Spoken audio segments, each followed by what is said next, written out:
FPJ TV, where this week we will be discussing yesterday's vote by EU member states that could give them the right to either ban or permit the sale or cultivation of GM products. Were you surprised by yesterday's decision, Michael? I was surprised actually. This debate seems to have gone a little bit quiet in recent times. From having very much polarised opinion a few years ago, it seems to have slipped off the radar a little bit. And I think that's partly because there was a feeling that the EC is staunchly anti-GM and that there was no possibility of seeing it introduced in Europe. So yes, this announcement came very much out of the blue for me. So obviously this is giving the power of choice to individual countries, and what does this significantly mean for England?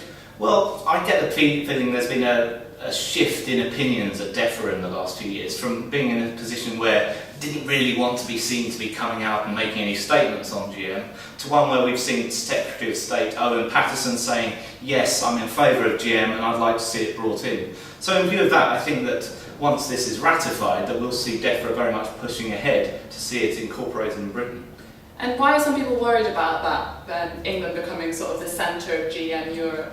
I think the major argument against it is once GM organisms become established in British farmlands, then it'll be very difficult to go back if it then proves to be unsuccessful or harmful to the environment. So it will spread, they say, it'll go right across the farmland, and if a decision is then taken, no, we don't want this, it would be extremely difficult to eradicate it. And of course there are always those people that say we don't want to give such power to the likes of Monsanto and Syngenta and essentially swell their profitability by giving them the power over growers with GM seeds.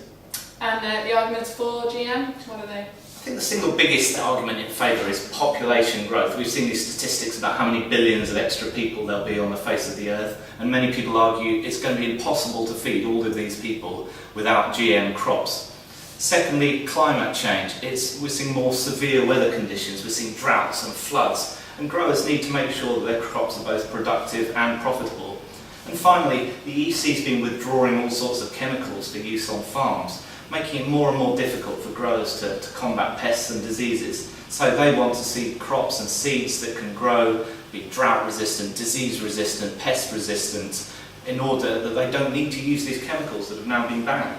Of course, there's always the argument that if they do then generate these crops which are more resistant, there's going to be a need for even more chemicals and stronger chemicals in the future.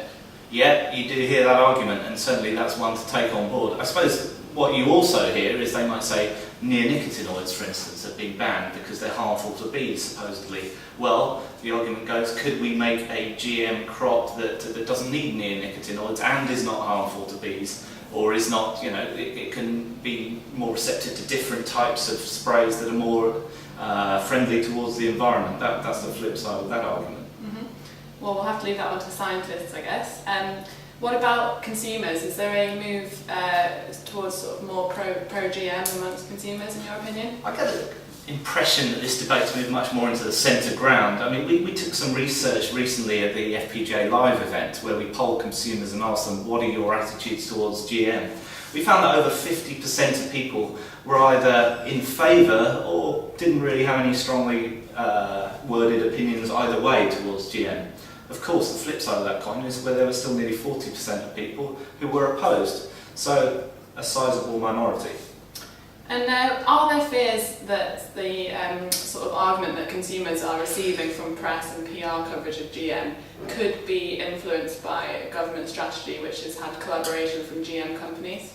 There's been these stories coming out from GeneWatch exactly to that effect, claiming that the government's decisions are not being made impartially, that they're under the influence of these major companies.